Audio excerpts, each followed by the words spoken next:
नमस्कार साथियों, आज हम एक ऐसे शख्स के साथ हैं जिन्होंने नौकरी की और एमबीबीएस की नौकरी कर छोड़कर आज सेवा में आए हैं। उनसे ही जानते हैं कि सर क्या कुछ रही है, आप सेवा में उतर चुके हैं। इतने लंबे समय से लोगों का रहता है कि हम डॉक्टरी करें और डॉक्टरी करके लोगों को सेवा करें। एमबीबीएस करना बहुत लोगों का सपना होता है और सपना अधूरा रह जाता है। लेकिन सर एमबीबीएस कर अपनी नौकरी से रिजाइन देकर राजनीति में आए हैं और जदयू का सदस्यता भी लिए हैं और बहुत कम समय में इन्होंने जो लोगों के बीच अपनी छाप छोड़ी है। सेवा तो 8 से 10 सालों में से कर रहे हैं, लेकिन इन्होंने जो राजनीति में 2 से 3 वर्षों में आकर लोगों के बीच जो अपनी पांव जमा है, लोगों का बहुत सारा प्यार मिल रहा है। तो सर से ही जानते, सर आप बहुत दिनों से लंबे समय से डॉक्टरी में लोगों को सेवा दे रहे हैं, डॉक्टर गांव-गांव में जाकर कैंप लगाकर, लेकिन लोग सोच नहीं रहे थे कि आप राजनीति में भी आएंगे। कैसे हुआ कि अब डॉक्टरी एक अलग पेशा है, वो भी एक सेवा ही है, और राजनीति में आकर सेवा करने के बारे में कैसे सोचा? जी, सबसे पहले आपको बहुत बहुत धन्यवाद जो हम तक आए और हमारी बातों को सुनना चाह रहे हैं। मैं बचपन से ही सोचता था कि जन सेवा करो, मन में है, भावना है। तो पहले एमबीबीएस किया और एमडी किया, उसके बाद फिर लोगों को सेवा देने लगा, स्वास्थ्य सेवाएं। लेकिन जब घूम घूम के कैंप लगा रहा था तो बहुत सारी समस्याएं आ रही थी। लोग कह रहे थे आपकी जन सेवा भावना अच्छा है, लोग इंड्यूस कर रहे थे कि राजनीति में भी आइए। जब कैंप लगा रहे थे उसी दरमियान उसी दरमियान लोगों का कहना हुआ कि नहीं, ऐसे व्यक्ति को तो इस जनसेवा में, राजनीति में आना चाहिए ताकि हम लोग को और लाभ मिल सके। शायद वो हमारी भावना को देख रहे थे, जज कर रहे थे कि नहीं, ईमानदारी से काम करते हैं और लोगों के लिए एकदम भावना, अच्छा भावना लेके चलते हैं कि लोगों का कैसे कल्याण हो, उनका कष्ट कैसे दूर हो। सर एमबीबीएस में जो बहुत बड़ा लोगों का सपना होता है सरकारी नौकरी। लोग आज युवा उसके लिए तरस रहे हैं, वैकेंसी नहीं होती। एमबीबीएस में बहुत कम सीट होता है। लोग आज देख रहे हैं कि कितना कट ऑफ हाई जा रहा है। उसकी नौकरी, लाखों का पैकेज छोड़कर आप सड़क पर, पत्थर पर घूमना, बरसात में, धूप में, खेतों में, किसानों के बीच जाने के लिए आप अपना कंकरीले रास्ते को चुने हैं। आप ऐसो आराम की ज़िंदगी छोड़कर सड़कों पर चलने का रास्ता चुना है, ऐसा क्यों? बिल्कुल, देखिए, अगर अपनी ज़िंदगी अच्छी करनी है तो उसके लिए सरकारी नौकरी एक फिक्स टाइम में काम करिए, फिर बाकी अपने परिवार को और अपने ज़िंदगी को एंजॉय करिए। एंजॉय कर सकते हैं। बेसिकली यही जीने का तरीका है लोगों का। अपने लिए लोग सोचते हैं, अपने लिए सोचते हैं। लेकिन जब हम समाज सेवा में उतरे तो लगा कि नहीं, कि अगर हम जॉब के साथ साथ दोनों काम नहीं कर सकते हैं। ये पहला था। तो इसलिए मैंने सोचा कि अगर ईमानदारी से काम करना है, जनसेवा में उतर ही गए हैं, तो वहाँ भी ईमानदारी नहीं बरत पाएंगे। वहाँ से भाग भाग के ड्यूटी करना और फिर सेवा देना थोड़ा मुश्किल हो जाएगा। इस वजह से मैंने रिज़ाइन कर दिया अपने जॉब से, क्योंकि तभी मैं सेवा अच्छे से दे पाऊँगा लोगों को। और इसमें मेरे परिवार का पूरा सपोर्ट है, उन लोगों का, और है कि आप जो कर रहे हैं अगर ईमानदारी से सेवा करना चाहें तो करिए। सर कितने दिनों तक आपने सरकारी सेवाएं दी लोगों के बीच? कहाँ और कहाँ आप नियुक्ति हुई थी आपकी? मेरी कहाँ पोस्टिंग?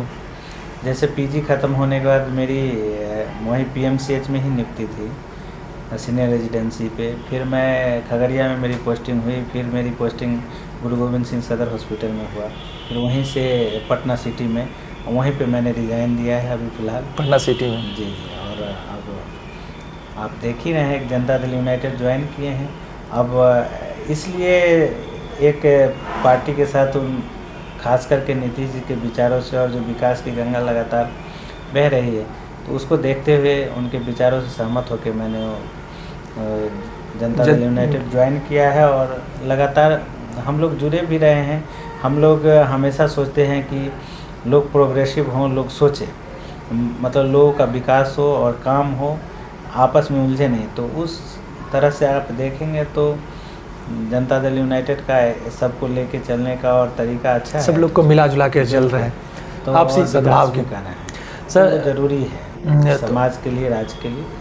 जदयू से आपने शुरुआत से ही जब आप पढ़ाई कर रहे थे उसी वक्त से आपको कहीं ना कहीं समाज के लिए सोचने रहे थे, तब जाके कहीं ना कहीं आप डॉक्टर बने, उसके बाद से ही आपने सेवा शुरू कर दी लोगों के बीच। कहीं ना कहीं बचपन से या आपके युवा अवस्था में तभी समाज के लोग को देखते होंगे जब कठिनाई का सामना करना पड़ता होगा पढ़ाई में चाहे एजुकेशन में लोगों को, तो उसी समय से क्या यह भाव था कि लोगों को सेवा करना है, या अचानक से नौकरी के दरमियान जब लोग इलाज कराने आते थे अपनी परेशानी बताते थे उस समय?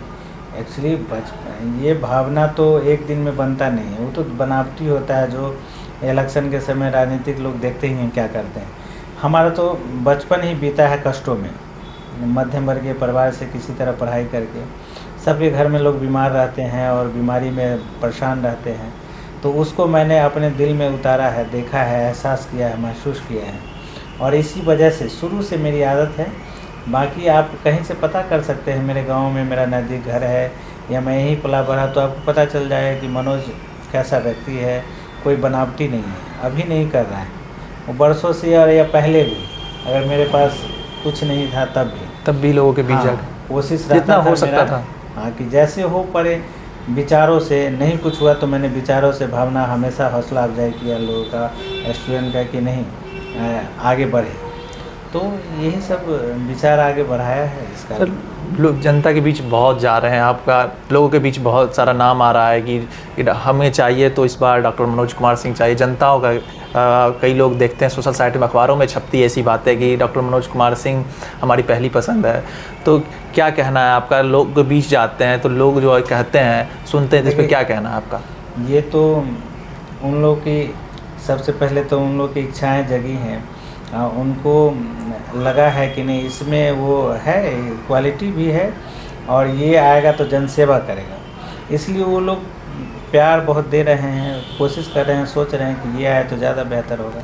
बाकी तो पार्टी निर्णय लेगी, जिन लोगों को तो जब जो भी लोग निर्णय होगा आप उसके साथ हैं, पार्टी के साथ?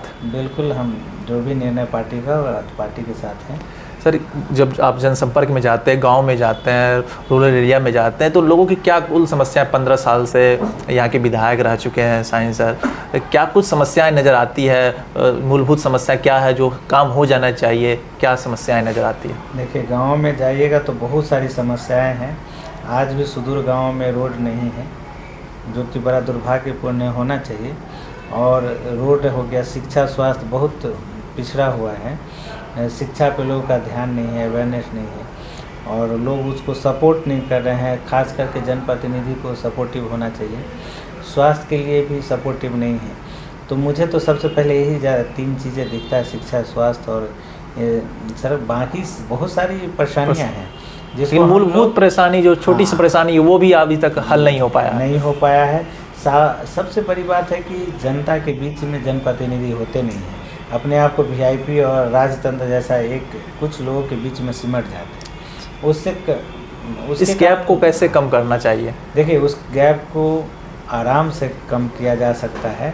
उस गैप को कम करने के लिए आप एक सिस्टम बनाइएगा, हर पंचायत वार, हर गांव वाइज अगर आप महीने में भी 1 दिन देते हैं तो वहाँ पे एक जैसे कि जनता दरबार जैसा शिविर लगा के आप करते हैं तो कितनी परेशानियाँ दूर हो जाएंगी। लेकिन आप अगर सोचेंगे कि हम इंजॉय भी करें, हम मतलब एकदम कहीं से फ़ोन घुमाए हो जाए और आपके पास जनप्रतिनिधि नहीं आएगा, आपको पता ही नहीं, मतलब कि जनता नहीं आएगी, आप आने नहीं देंगे तो आप परेशानी जानेंगे कैसे? है ना। तो अवेलेबिलिटी बहुत बड़ी है समस्या जनप्रतिनिधियों का, और जनता के बीच नहीं रहता है, संपर्क उनसे हो नहीं पाता। और जान के मुझे तो लगता है ये कि लोग भागते हैं जनप्रतिनिधि इसलिए भी कि कहीं कोई समस्या न कह दे, उनको हमारे मतलब कि हमको काम नहीं करना पड़े, इसलिए भागते हैं। लोगों का गुस्सा भी का सामना करना ना पड़े।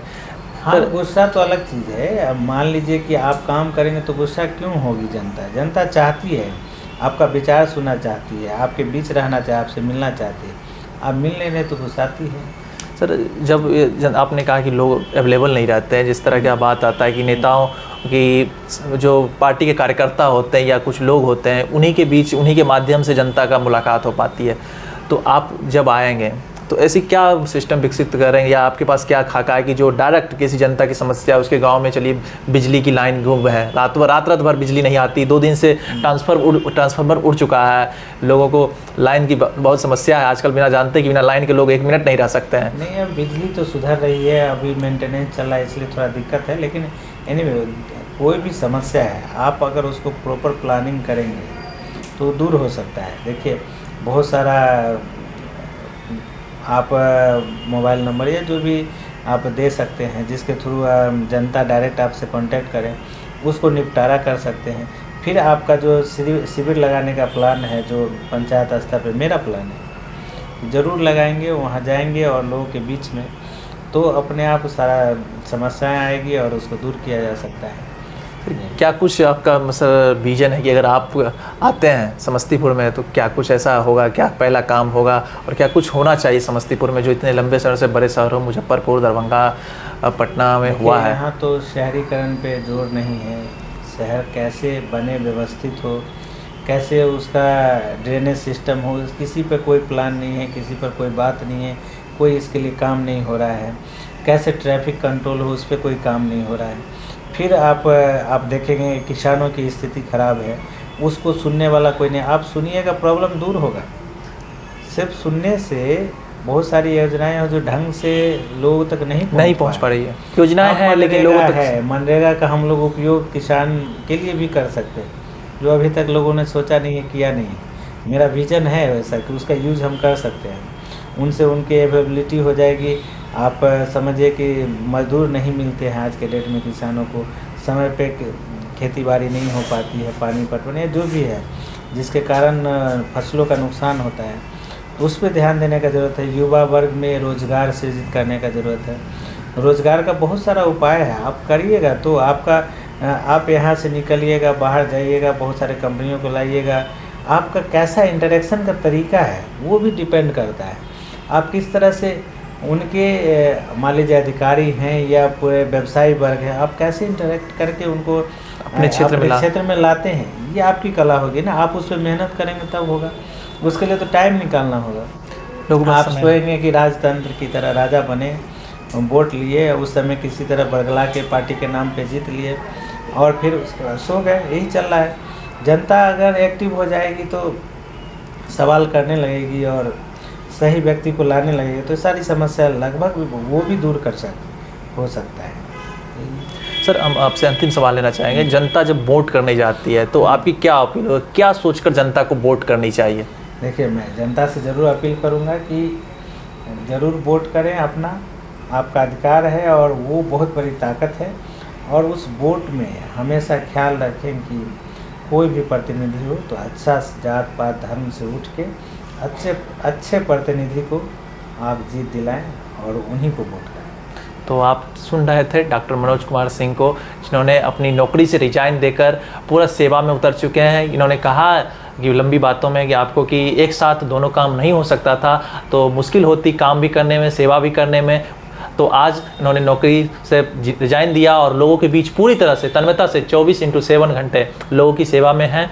और आप लोग क्या सोचते हैं डॉक्टर मनोज कुमार सिंह के बारे में, अपनी प्रतिक्रिया देना ना भूलें और इस वीडियो को अधिक से अधिक शेयर करें। धन्यवाद।